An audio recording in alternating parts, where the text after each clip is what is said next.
to get back to our correspondents. They're all waiting eagerly. 3 correspondents there waiting for us. We're dipping down south to Chennai, where we've got Anirbasan joining us from Tamil Nadu. We also have Akshay Dongre joining us from Shillong in Meghalaya, and Dibendu Mondal joining us from Assam. Let me first come to, Anirbasan there in Tamil Nadu.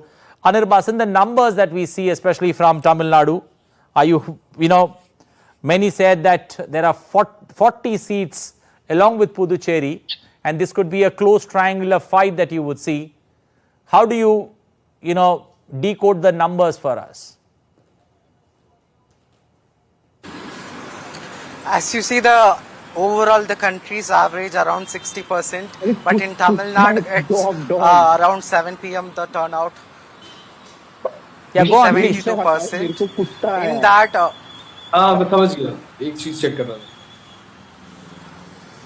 go on, Anirbasan. Yeah. So around the entire country's average around 60%, but in particularly all 39 constituencies in Chennai including 3 constituency, the 72% as the election commission data has revealed on 7 p.m. But still this data should be increased because the overall final data need to be released after this overall counting has been completed, the overall percentage of all the booths.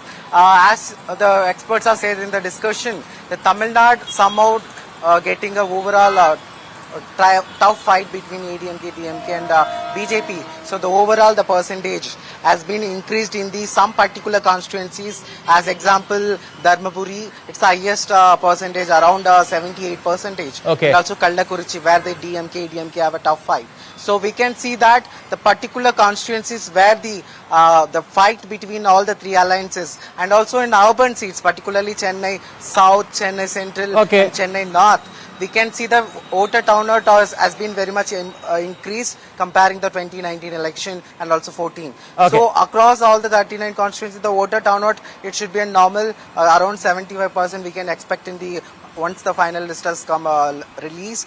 And also the triangular fight, it makes more 75%, that's an interesting number that you're throwing. That's the polling toll.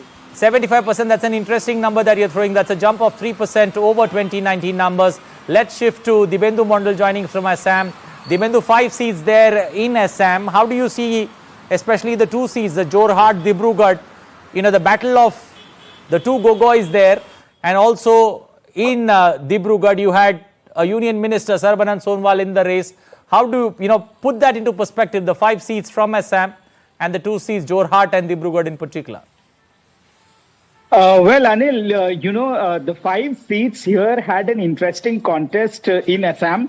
But as you rightly mentioned, the 2 important seats of Dibrugarh and Jorhat is, of course, something that everyone was looking at, because these 2 seats were being considered for the first phase as the VIP seat, of course, because of the fact that 2 heavyweights, one from the Congress and the other from the BJP, was contesting from Dibrugarh as well as from Jorhat. From Jorhat, it was Gaurav Gogoi, the former Chief Minister of Congress, Tarun Gogoi's son, and the Deputy Leader of the House in Parliament. And while on the other hand, in Dibrugarh, what we witnessed was a tough contest, I would say, between BJP's Union Minister, Sarbananda Sonowal, and the AJP's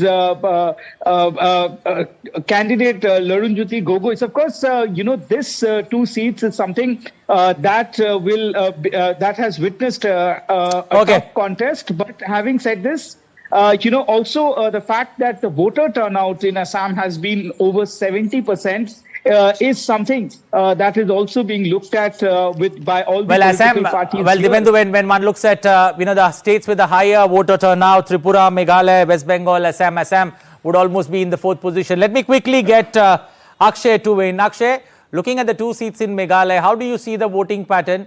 Because that's 1 seat, the seat of Shillong is the only seat that the Congress has in the entire Northeast.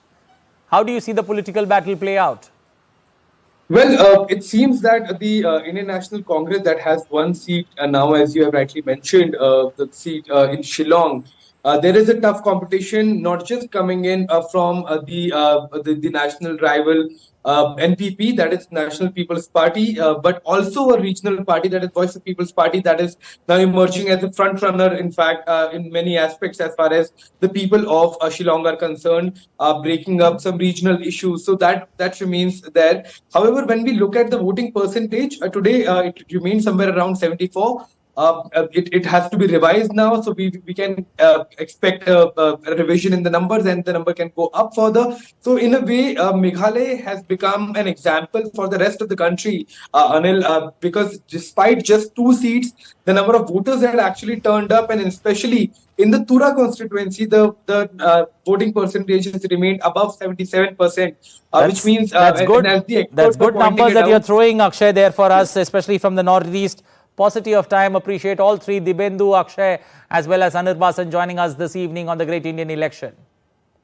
Well, the Great Indian Election is your one-stop show on weekdays on all that matters in Indian elections.